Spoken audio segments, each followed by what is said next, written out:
She called the police. I called my lawyer. I was in the middle of unloading supplies.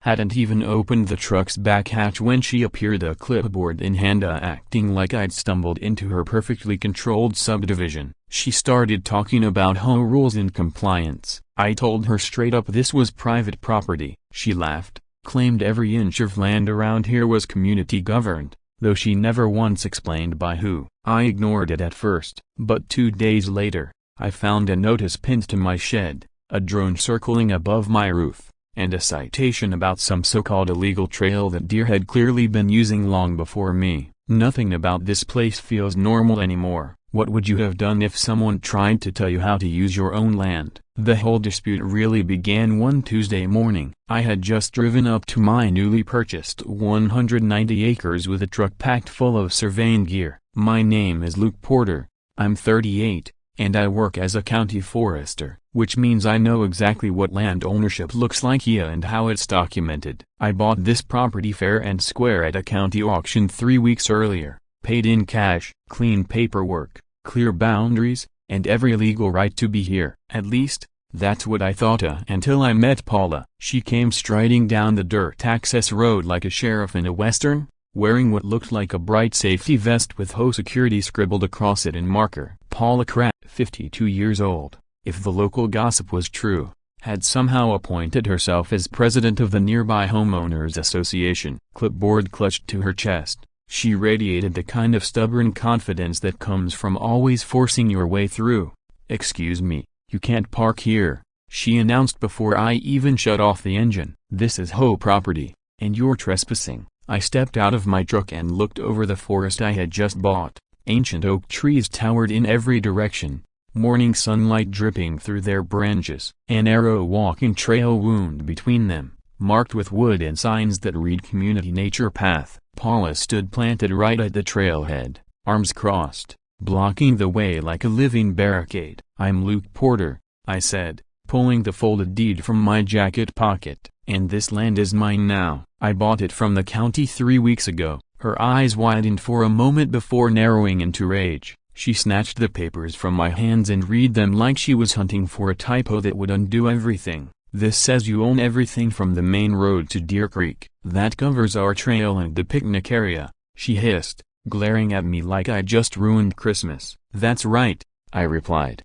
calmly taking my deed back. "The county auctioned this parcel because it was surplus state property. I placed the winning bid and got clear title." What I didn't say was that I had been waiting for this land to go on sale for months. As a county forester, I knew how valuable it was. A dense hardwoods, a seasonal creek, wildlife corridors, perfect land for conservation, not development. Paula's face flushed red. "You can't just buy community land and push out residents who've cared for it for years," she snapped. "We've maintained these trails, built picnic tables, benches, and made it a place for families. You can't just erase that." I respected her passion, but she was wrong. "I'm not destroying anything," I explained, keeping my voice even, "but I am the legal owner now, which means from here on out, any work or maintenance needs my permission." From the truck, I pulled laminated copies of my deed and property survey. With a hammer in hand, I nailed them to a sturdy oak at the trail entrance. The sound echoed through the forest while Paula watched in horror,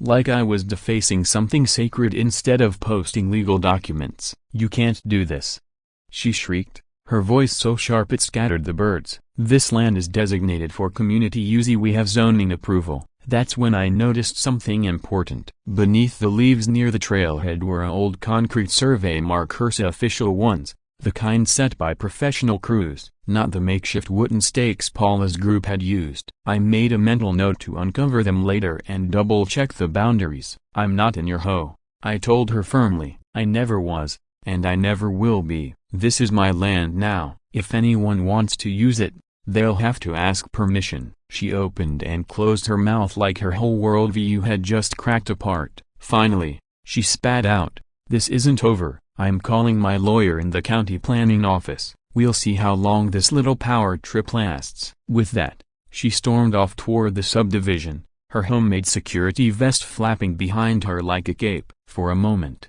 I wondered if I'd been too harsh and maybe there was room to compromise so the community could still enjoy the trail, but the way Paula had barged in, assuming her attitude could overrule a legal purchase, left me unwilling to bend. That evening, my surveyor sent me an email. His message was short and troubling. He'd found some discrepancies in the boundary markers out there. The surveyor's email made my stomach drop. According to him, the original boundary posts didn't line up with the wooden stakes currently marking the trail system. He suggested we meet to sort out what was actually where. I sat staring at that message for a long time, wondering what I had gotten myself into. Buying the land had seemed simple in Ottawa County auction. Clean title, no liens, no disputes. But clearly Paula and her whole crew had their own version of the property lines, and judging by her rage yesterday, she wasn't about to let go of her supposed territory without a fight. And that email, that was just the start. The very next morning,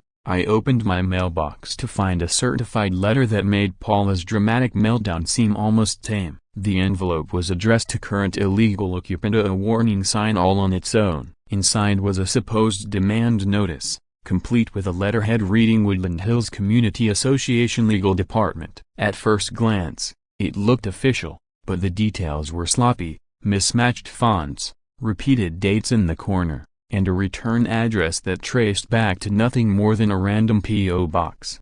According to this gem of amateur legal drafting, I supposedly owed $400 in forestry maintenance fees, covering the past 3 years, 3 years before I'd even purchased the property. In other words, I was apparently behind on HOA dues for land I didn't own and an association I'd never joined. The letter threatened immediate legal action and even property seizure if payment wasn't received within 10 business days. It was signed in dramatic flair, Paula Crowell, President and Legal Representative. I was still chuckling at the absurdity of a legal seizure threat when there was a knock at my front door. It was Nate Jensen, the neighbor who lived closest to the disputed forest entrance. Mid-40s. Soft-spoken, worked in computer programming from home. I'd seen him walking his dog on the trail a few times, but this was the first real conversation we'd had. "Hey, Luke," he said quietly, glancing over his shoulder as though someone might be watching. "Can we talk in private about the home mess?" We sat out on my back porch, and Nate pulled out his phone. He began scrolling through screenshots. "I've been keeping records of Paula's behavior for months,"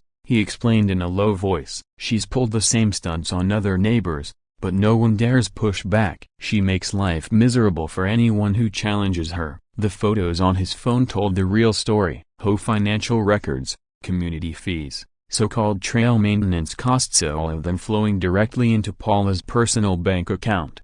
"Wait a second," I muttered, studying the routing numbers on his screen. "These aren't going to any HOA. She's funneling the money into her own checking account." Nate gave a grim nod. "That's not even the worst of it. Look at this." He swiped to another folder, meeting minutes from the past 2 years. Every single one was missing the required treasurer's signature. Without that co-signature, none of those fees or charges were legally enforceable. The deeper we dug, the clearer it became. Paula had been orchestrating a well-crafted scam. She'd pocketed over $3,000 from residents in just 18 months, charging for community projects that either never existed or weren't HOA property to begin with. "She even tried the same trick on my yard," Nate said, pulling up photos of his garden. "Claimed part of it was community land and tried to charge me rent to use it." I stared at the evidence, anger simmering in my chest. It was one thing for Paula to posture about land ownership, but to siphon money from an entire neighborhood with fake documents, that was fraud. "How did you get all of this?" I asked. Nate hesitated, looking a little embarrassed. "I used to be married to Paula's bookkeeper. Before they split last year, she used to complain about having to fudge numbers and cover up missing funds. When Paula fired her, she kept copies of everything as insurance. The paper trail was disturbingly thorough. Paula had generated invoices for maintenance jobs that never happened, billed for improvements that existed only on paper, even convinced residents to pay emergency tree removal fees for trees that were still standing healthy and strong in the forest behind my house."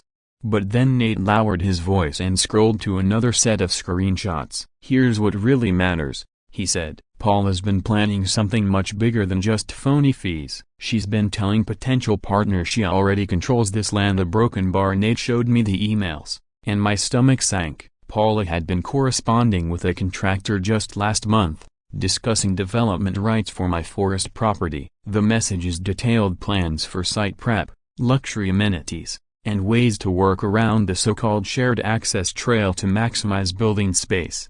This wasn't just about her stealing fake trail fees anymore. She was actively plotting a construction project on land she didn't even own, using illegally collected funds to bankroll a personal business scheme. She's way deeper into this than I realized, I muttered as I scrolled through screenshot after screenshot. The proof was overwhelming.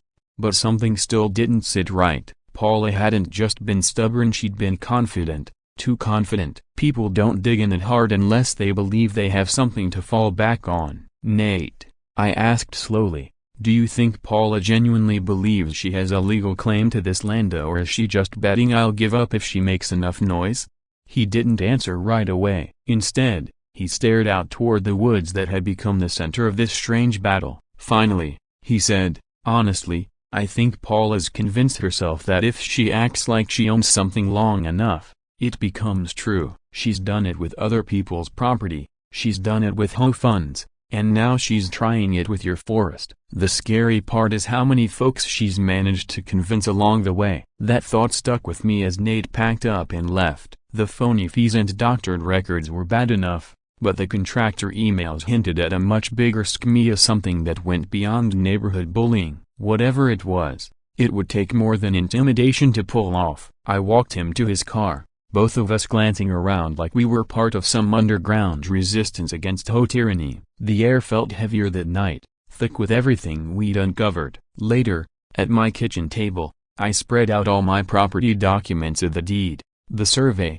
the auction papers, and examined every line for loopholes. Everything was solid, airtight, yet in the back of my mind, one thought kept circling. People like Paula don't go down easy, and they don't draft fake legal letters and court contractors unless they believe they have a real shot at winning.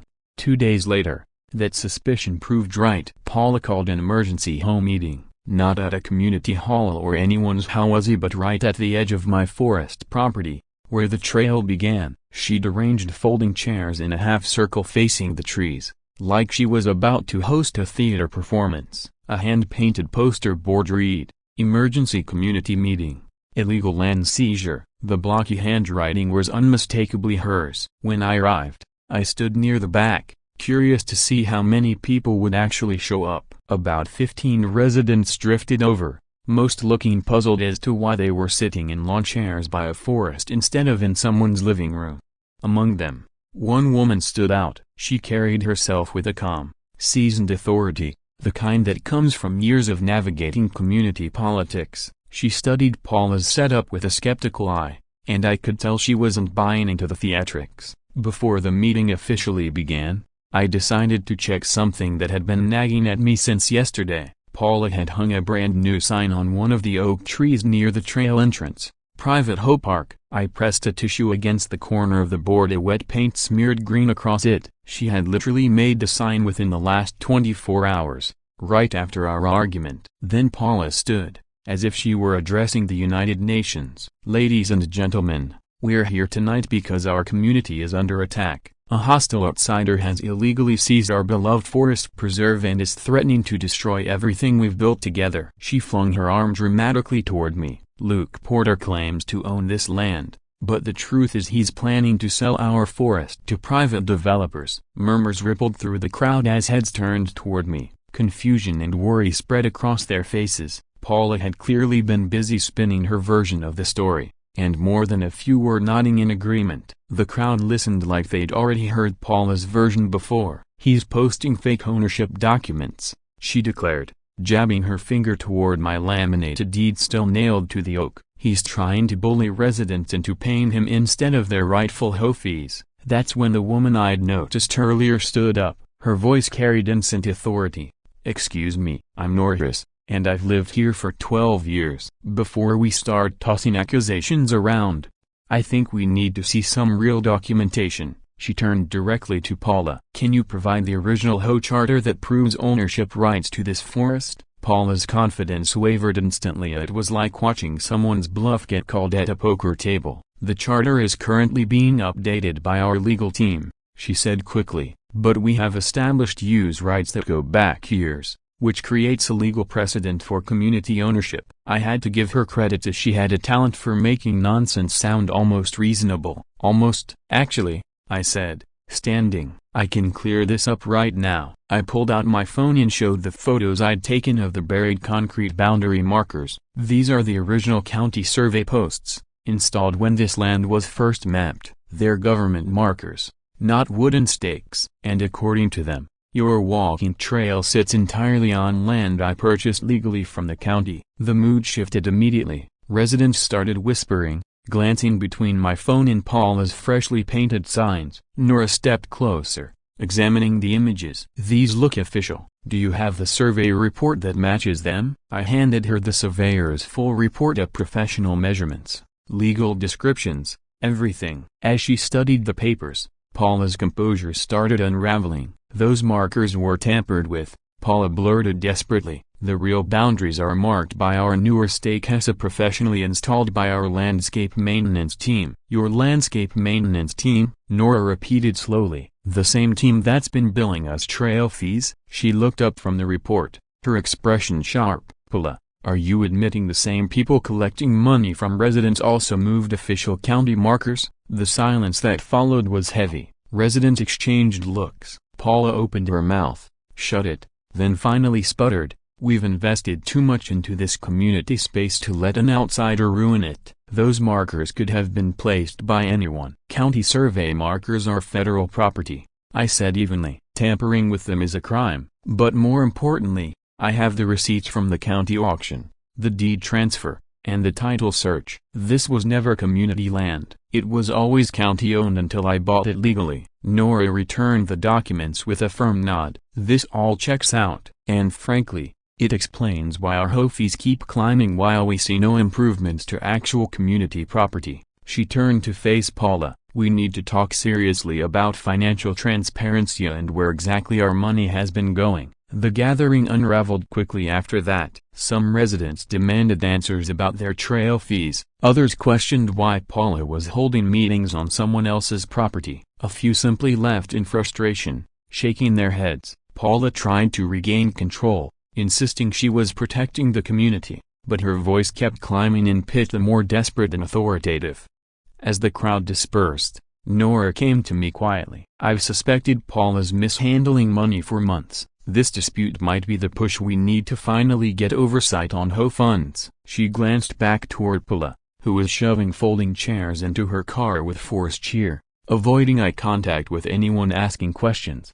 The strong authority she displayed at the start of the meeting was gone, replaced with the frantic energy of someone watching their narrative collapse.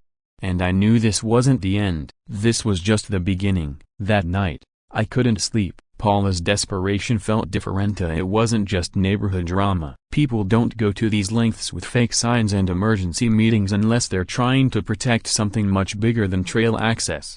I kept thinking about Thursday, a broken bar the contractor emails Nate had shown me kept replaying in my mind, along with the way Paula had spoken so confidently about legal action. Either she was completely unhinged, or there was another hidden layer to this mess that I hadn't yet uncovered. By 3 in the morning, I gave up on trying to sleep. Instead, I decided to check the wildlife camera I'd set up near the property line the week before. Originally, I'd placed it there to track deer activity, but with everything going on, I wanted to know if anyone had been creeping around my land at night. The device had night vision and motion detection, so if there'd been late-night visitors, it would have caught them. What I saw on that memory card made my blood pressure spike. Paula, the footage from 2 nights earlier showed her sneaking onto my property just past midnight. She carried a small shovel and a canvas bag. But she wasn't just putting up signs or shifting trail markers. No, she was digging holes around the legitimate survey posts and carefully burying wooden stakes with reflective tape. In the grainy night vision,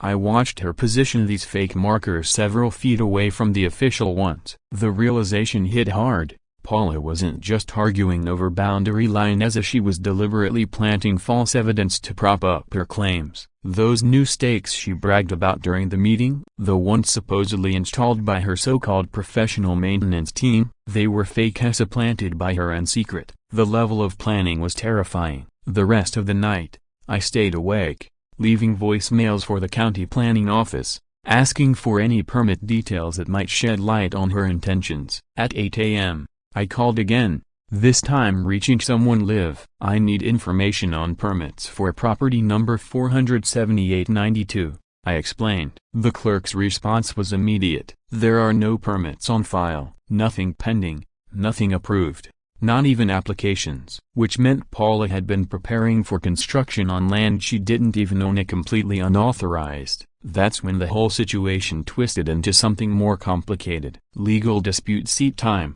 money, and energy. I hadn't bought this forest to fight battles. It was supposed to be my retreat, a place for conservation work away from office drama. Instead, I had walked straight into a prolonged conflict with someone apparently willing to bend, even break, laws to get her way. Part of me thought about just walking away, selling, finding another quiet property where hostile neighbors and fake HOA claims weren't an issue. The stress was already stealing my sleep. I'd started double-checking the locks every night, something I'd never done before. Paula's behavior wasn't the kind you could reason with. People who creep around in the dark, burying false evidence, are people who escalate, not the type who back down. I dealt with land disputes before through my work with the forestry department, but those cases were always straightforward: timber rights, easements, survey clarifications. This was personal, vindictive. And considering the financial records Nate had shown me, Paula had already sunk real money into whatever her scheme was. It reminded me of a case I'd once shared on Anna Dramanesta about a man who tried to claim a state park through adverse possession, camping there illegally for years. That dragged out for 18 months and drained the state of thousands in legal fees. But even that wasn't as audacious as Paula's scam. She wasn't just trying to seize land, she was scamming her neighbors for money while preparing to build on ground that was never hers. When Officer Ruiz finally came by after I reported the trespassing, he spent several minutes reviewing the camera's timestamps and GPS data. He froze the video right at the moment Paula shoved one of her fake stakes into the soil. "This is definitely criminal trespass," he said, "and tampering with survey markers is another offense." But then he sighed. "Here's the problem. Before we can file charges, the property ownership dispute has to be officially resolved in court." "What do you mean?" I asked, though deep down, I already knew. Ruiz looked uncomfortable. "I can see your documents if they look valid, but Miss Grell's been calling us non-stop, claiming you're the one trespassing and vandalizing community property. Until a judge makes a ruling on the boundary, we're stuck in the middle." The reality of bureaucracy hit me like ice water. Even with proof in my hands, the system wasn't going to move quickly. Even with documentation and video proof of Paula's trespassing, the system wasn't built to move fast. Everything was designed to drag on, to proceed slowly and cautiously. Her plan wasn't just about claiming my property, it was about creating enough legal gray areas to stall the process, buying herself time to push ahead with whatever development she had in mind. "So, what happens now?" I asked. Officer Ruiz closed his notebook, scanning the forest around USA, the land that had become the center of this spiraling conflict. "From here on, nothing moves forward," he said firmly. "No digging, no signposting, no gatherings on disputed land. The county will decide ownership first. After that, we'll handle the criminal side." As I watched his patrol car vanish down the access road, Paula's smugness at yesterday's meeting finally made sense. She wasn't banking on ownership, she was betting on delays. All of Ida, the bogus fees, the fake paperwork, the midnight stake planting was meant to stall just long enough for her to move forward. I couldn't shake the feeling I was being cornered into a game where I didn't even know the rules. But then it struck me, maybe this was the opening I needed. If Paula planned real construction, she couldn't hide it forever. Contractors, equipment, and supplies would have to arrive. And if she was reckless enough to sneak around at night with shovels, chances were she'd slip up again, revealing the scale of her plan. The real question was whether I had the patience and the stamina to stand my ground against someone willing to break the law to win, and whether I was ready for things to get much worse before they got better. The breakthrough came from somewhere I least expected, at the post office. While sorting my mail, Mrs. Taylor, the woman who ran the local pharmacy, approached me. She clutched a manila envelope like it contained classified documents. "You're the one who bought the forest property, right?" she whispered, eyes darting around. "I think you need to see this." Inside were glossy, professionally designed flyers. The headline, written in elegant script, read, "Woodland Luxury Retreat opening soon in the heart of nature's paradise." The images showed polished renderings of cabins tucked into trees, a spa pavilion beside a creek, and guests doing outdoor yoga on what was unmistakably my land. At the bottom, Paula's name appeared, a project director, alongside a phone number for advance reservations. My hands trembled as I flipped through the pages. This wasn't just some backyard construction project. Paula was planning a full-scale commercial retreat center, overnight stays, wellness facilities, organized group activities, the works. The brochure promised exclusive access to woodland trails and luxury amenities, all set within a private natural sanctuary. And according to the material, the grand opening wasn't far off. "Where did you get this?" I asked, though I dreaded her answer. Mrs. Taylor sighed. "My daughter works at a printing company in town. She said they had a rush order for retreat brochures. When she saw your address listed on the order, she thought it was odd knowing you'd just purchased the land. She gave me one of the extras." I stood frozen. While Paula had been bickering over trail markers and shaking down neighbors with fake HOA fees,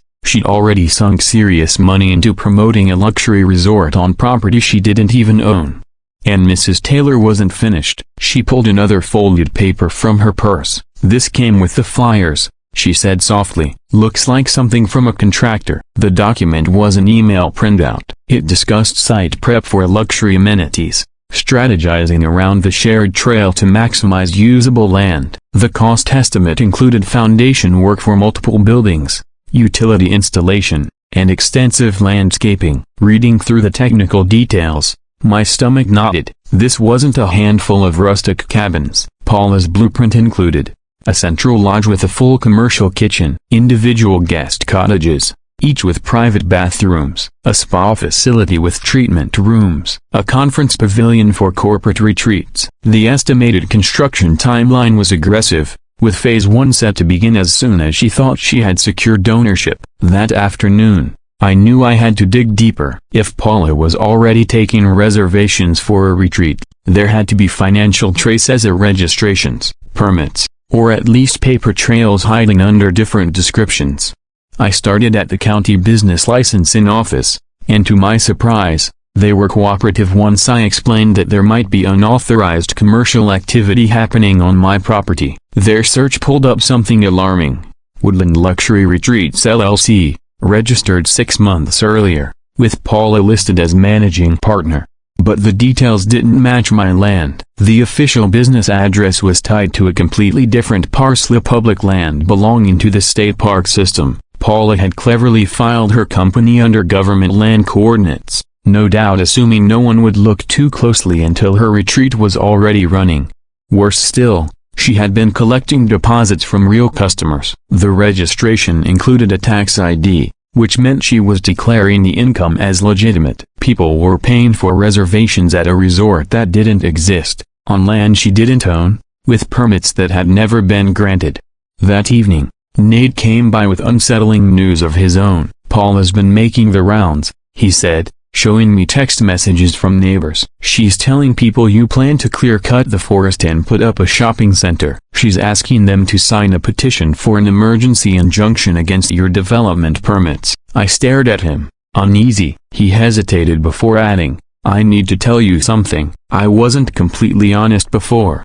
"What do you mean?" I asked, already bracing myself. He looked ashamed. "Last year, Paula talked me into helping her reclassify another neighbor's backyard as a protected wetland just to block their deck renovation. We both knew it wasn't true, but the paperwork held their project up for months. The confession hung heavy in the air. "Why didn't you say anything then?" I pressed. "Because Paula made it sound like we were protecting the community from overdevelopment." "She's persuasive. She convinces people her schemes are for the greater good," he admitted quietly. Then came the part that made my stomach drop. "At least a dozen families have already signed her petition. Maybe more. She's playing the environmental protection card, and people are buying it." The petition was written with just enough misleading language to sound noble. It spoke of saving community green space and protecting recreational land from commercial exploitation. Anyone skimming it would think they were supporting conservation. In reality, their signatures could be weaponized in court to question my ownership. I couldn't help but wonder, was I in too deep? Paula clearly had a head start, a business plan, customers who'd already paid deposits, slick brochures, and now a petition with community backing. Meanwhile, all I had were my ownership papers and a growing pile of evidence nobody seemed eager to act on. But as I sat in my kitchen reviewing everything I'd gathered, clarity hit me. Paula's confidence wasn't built on her retreat plan alone, it was built on delay.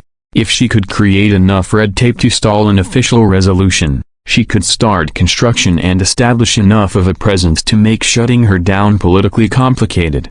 The grand opening date on her brochure suddenly clicked into focus. It meant she needed to start construction immediately, and if she was already willing to accept money for a business that didn't legally exist, then she might be reckless enough to begin building without permits or ownership rights.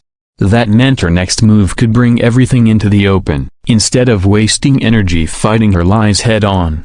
I tried a different approach. Full transparency. If she was poisoning the community with rumors, then I would invite the community to see the truth with their own eyes. I sent an email to every address I could find, inviting neighbors to join me on a guided walk through the forest. I explained my real conservation plans, offered to answer any questions about ownership, and emphasized that it was educational, not political. I even encouraged families to bring their children so they could learn about the local wildlife. The county was set to review permits in just a few days, and if we didn't move fast, Paula might break ground before anyone had a chance to question her. To my surprise, the response was encouraging. On Saturday morning, around 20 people arrived, including several families with kids, eager to see the forest for themselves. Word spread quickly through the neighborhood groups online, and I noticed that many who showed up for the forest tour were people who had grown weary of Paula's increasingly aggressive behavior. I came prepared with my professional surveying tools, soil testing kits, and habitat assessment gear, everything I normally used in my conservation work. This wasn't about legal documents or property disputes. It was about showing people the real ecological value of the forest and letting them see my dedication to protecting it. We gathered at the main trail entrance, where I began by explaining how the county survey had established the property lines with markers and official documentation. I showed the group my deed and survey records, but I also talked about the larger picture of the significance of old-growth hardwoods, the wildlife corridors that connected my land to the regional ecosystem, and the fragile balance that made this forest so important. The children were fascinated as I demonstrated soil tests and explained how to measure trees' health and age. Parents asked thoughtful questions about my professional background and my long-term vision for keeping the trails accessible to the community. It became clear very quickly that most residents weren't interested in HOA politics or technical disputes. What mattered to them was simple: that the forest remained protected and open for future generations. "So, you're not actually building anything commercial here?"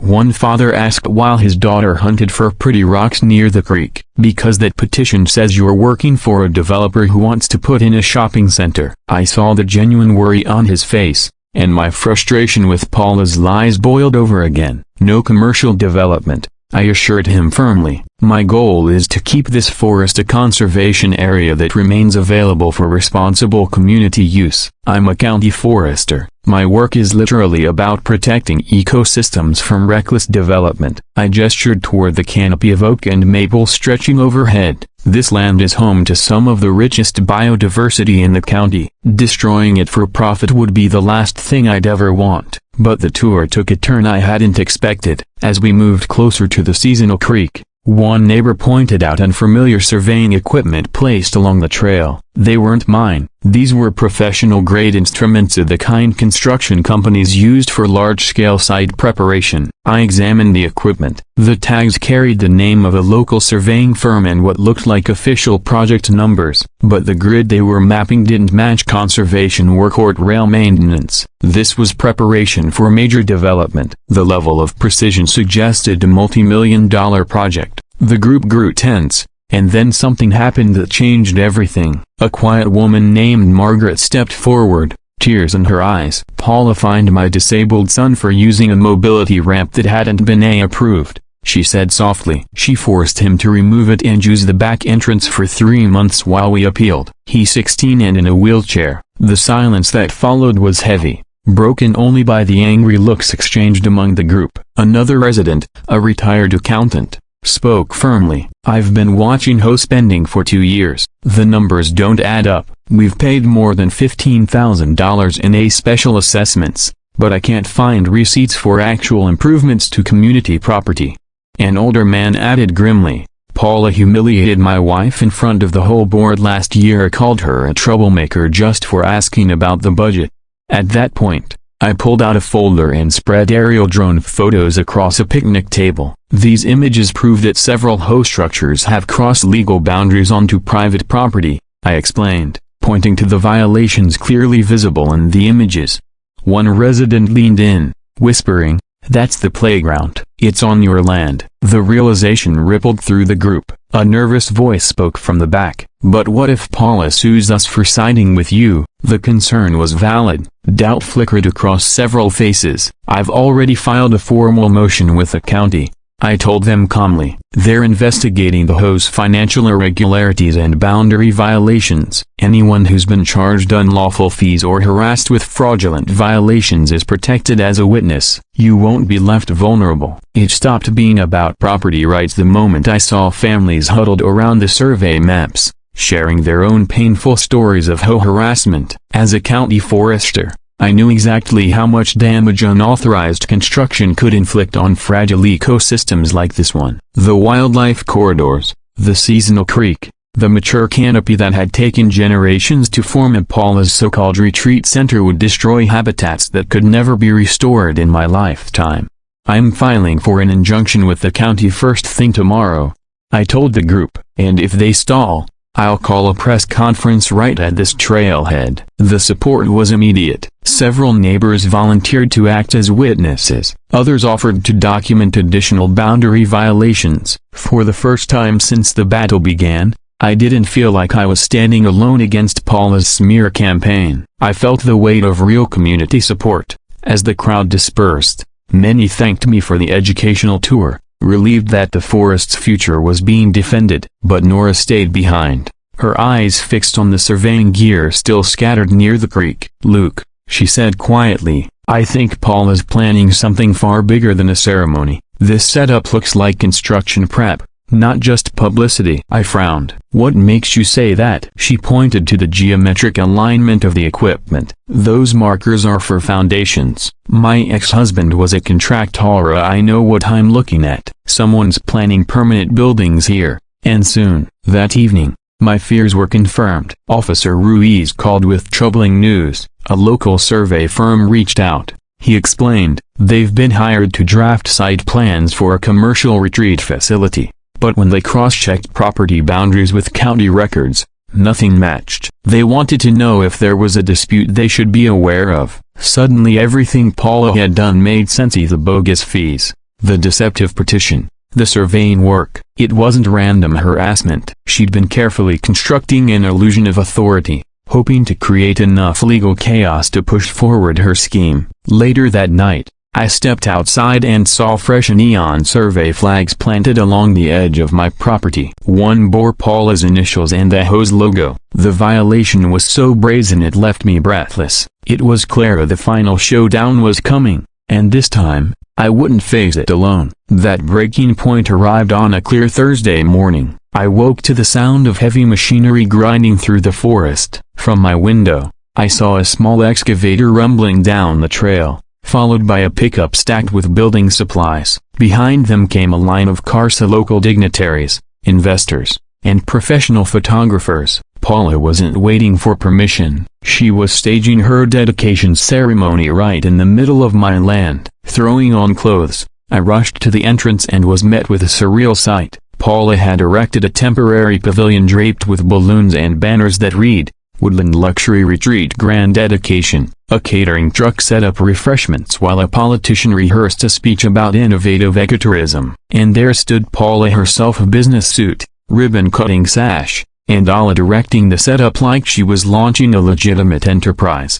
The excavator was already carving foundation holes by the creek, exactly where Nori had warned. Workers unloaded rebar and concrete forms while others cleared brush for future cottage sites, just as the glossy brochures had promised. The coordination was staggering. Paula had assembled an entire construction crew and a full dedication ceremonial without permits, without ownership, without the slightest legal right to build. Even more astonishing was the guest list: local business leaders, tourism officials, and a representative from the county's economic development office. Paula had somehow convinced legitimate figures to endorse her fantasy project. The audacity was breathtaking and terrifying. And then, salvation arrived. 3 county vehicles pulled up, lights flashing. Officer Ruiz led the way, backed by a building inspector and a county assessor. The excavator operator spotted them first and quickly killed his engine, sensing the fallout about to unfold. The inspector raised a megaphone. "This event is being shut down immediately due to unpermitted activity on disputed land. All construction equipment must be removed at once, and all personnel must vacate the site." The reaction from Paula's guests was instant and predictably confusion, whispered conversations, nervous phone calls, and a frantic shuffle toward their cars once they realized they'd been duped into attending an illegal construction launch. But the biggest twist of the day wasn't theirs to discover, it was mine. While the building inspector documented code violations and Officer Ruiz interviewed members of the construction crew, the county assessor walked over to me, clipboard in hand, wearing an expression that made my stomach tighten. "Mr. Porter," he said, "we've completed the boundary survey you requested. There's something significant you need to know." What he showed me felt like a knockout blow Paula never saw coming. According to the county's official survey, the HOA clubhouse, the very building Paula used as her seat of power, was actually built 12 feet onto my land. The place where she held meetings, collected dues, and wielded her so-called authority as HOA president was sitting partially on property she didn't own. She had been running her entire operation out of a building that was trespassing on my land. The irony was almost poetic. For weeks, she had accused me of denying the community rightful access to shared land, when in reality, her authority was literally rooted in a structure that never legally belonged to her. When the assessor delivered the news, Paula's entire posture collapsed. The confidence she'd carried through weeks of battles, phony paperwork, and staged authority evaporated in front of everyone. She stood in her ribbon-cutting sash, surrounded by construction equipment and embarrassed community leaders, while the legal foundation of her power base crumbled. "This is impossible," she muttered, staring at the documents as if they might magically rewrite themselves. "That clubhouse has been there for 15 years. The HOA built it with permits, everything was in order." But the assessor was unmoved. "Property lines don't lie, and the survey markers were indisputable." The reporters who had arrived to cover a grand dedication quickly realized they were witnessing a much bigger story. Cameras shifted. Questions flew. Officer Ruiz calmly explained that the HOA could not legally use its own clubhouse without my written permission. The woman who had spent weeks trying to seize my forest now found herself standing on my property, needing my consent just to enter her own headquarters. Embarrassed guests tried to distance themselves. The tourism board representative quietly slipped away. The politician slated to give a speech about innovative development suddenly remembered he had urgent obligations elsewhere. Within an hour, Paula's victory parade had morphed into a spectacular public relations disaster. I then presented 3 undeniable pieces of evidence: the buried concrete markers proving the true ownership boundaries, over $3,000 in illegal fees Paula had collected, and the entirely unpermitted retreat project she had been promoting to paying clients. When reporters pressed her about the trail maintenance fees, Paula slipped to admitting she had been charging money for upkeep of community assets that sat squarely on my property.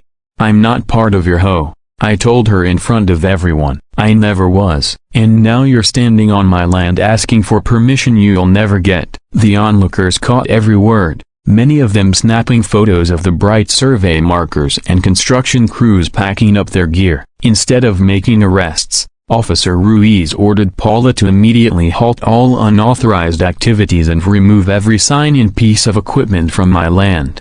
The most symbolic moment came when Paula herself had to take down one of the HOA property signs while news cameras rolled, capturing her humiliation. The woman who once tried to seize my forest with forged documents and staged evidence was now following my instructions about what could and could not remain on land I rightfully owned. By the time the crowd dispersed, only the wreckage of her failed ceremony and the neon survey flags remained as silent markers of what would never be built. As I walked the trails later, checking for damage, it struck me that Paula's arrogance had finally exposed the full scale of her deception, and in the most public, humiliating way possible. What she had meant as a land grab had backfired so badly it was destined to become a local legend. Her downfall wasn't over yet. Paula was about to learn the hard way that actions carry consequences, and hers were only just beginning. In the weeks that followed, the resolution unfolded like a slow-motion comedy of bureaucracy that nevertheless delivered perfect justice. County officials fined Paula with triple penalties, ordering over $9,000 in restitution for fraudulent collections. A broken bar. Paula's downfall didn't stop with the fines. Her business license for Woodland Luxury Retreats LLC was revoked, and she was hit with additional charges for taking deposits from customers without owning the land or having the necessary permits. But the most satisfying consequence wasn't financial, it was what happened within the HOA itself. Her misconduct triggered a full-blown governance crisis that forced residents to act. They voted her out of every official role and created strict new oversight measures to prevent another round of fraudulent fee collection. Nora stepped up as interim president, finally giving the neighborhood the kind of honest leadership it had been missing. And her very first priority was dealing with the embarrassing truth about the clubhouse's location. Because part of its foundation extended 12 feet onto my property, the HOA needed my permission just to keep using its own building. This wasn't just a legal technicality, it became an ongoing reminder of who really owned the land that Paula had once tried to claim. The new board approached me respectfully with a request they called a shared access agreement. My reply was fair but firm. I granted permission to use the clubhouse for just one symbolic dollar per year, provided the HOA helped with conservation upkeep for the trails that crossed both parcels of land. The agreement also required environmental safeguards, wildlife protections, and a commitment to educate residents about forest stewardship. Where Paula had once tried to build an illegal retreat, the community now had a legitimate conservation partnership. A restitution ceremony turned into a surprising celebration of accountability. Residents received full refunds for the fake maintenance fees, and the reimbursements were logged in a public ledger available for annual review. The new HOA board even posted a repayment schedule on the community bulletin board. Paula could only watch from the sidelines, stripped of every shred of her former authority. The reversal of fortune was almost too perfect to like justice unfolding in real time. But her deepest humiliation came later. On the anniversary of my property purchase, Paula herself had to deliver the first annual clubhouse access form for my signature. That document required her to personally acknowledge on record that part of the building sat on land I owned. Her hands shook slightly as she signed, officially recognizing the authority she had spent months denying. Several neighbors were present, watching the moment like witnesses at a symbolic passing of power. Maybe the real lesson is that boundaries aren't just legal, they're personal. And if someone keeps crossing yours, you either stand firm or they'll redraw the line for you. If you've stuck around this far, I'd love to know your thoughts in the comments. Have you ever dealt with neighbors who couldn't respect your space? And if you enjoyed this, supporting helps me keep sharing stories like it. Take care of your spacia, and if you're fortunate enough to have trees, protect them. I'll be doing the same. Just a little farther down the trail, we're in a drama nest, and this is just one of many unbelievable tales. Check out the next video to hear more.